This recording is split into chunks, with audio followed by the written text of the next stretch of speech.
Now let's see in details the parts where the classical physics faced problem.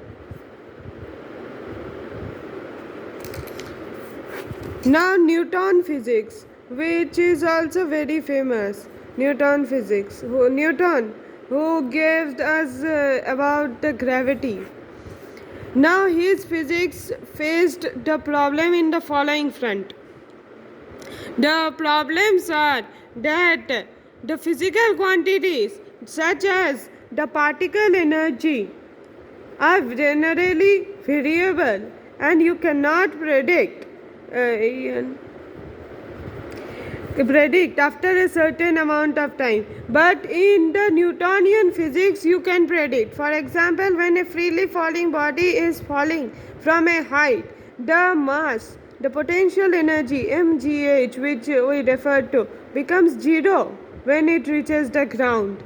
This can be predicted. This change of the energy can be predicted in normal condition, but in particle energy this same change of energy cannot be predicted, as the energy is continuously changing in the particle. Thus we cannot predict. Similarly, another, by the formulas such as mv square, or the particle such as speed is equal to mass by mass not distance by time, and another, by these ways we can predict, or velocity is equal to distance displacement into time, we can predict the position of the particle at a particular time when the force applied on the particle, and the position at a particular point of time we know, and after a particular time the position we can predict, but via the Newtonian physics in the normal condition. But in case of particle we cannot predict where the particle will be after a point of time.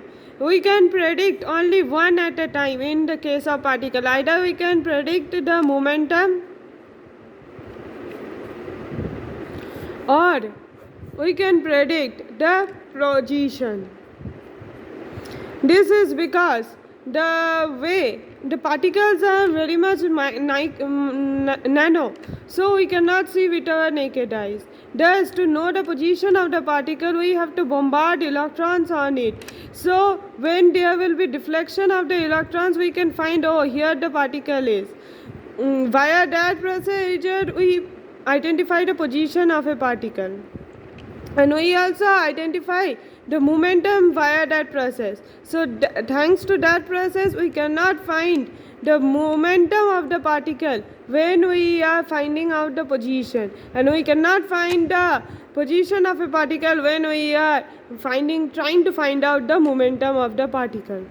This is one more demerit. Another one is, generally when we measure some physical quantity or that things, they are generally dependent. The object and the party and the instrument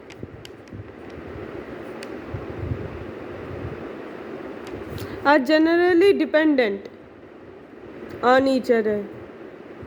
But in the particle case or the Newtonian physics case, both are independent of each other.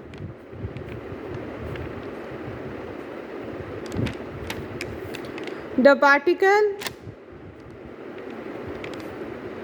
and the instrument.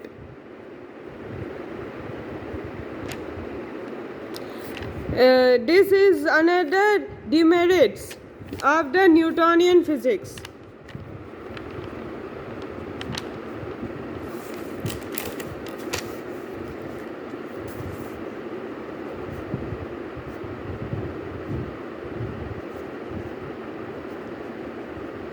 Thus, these are the reasons why the classical theory failed when we have to find out the Newtonian physics.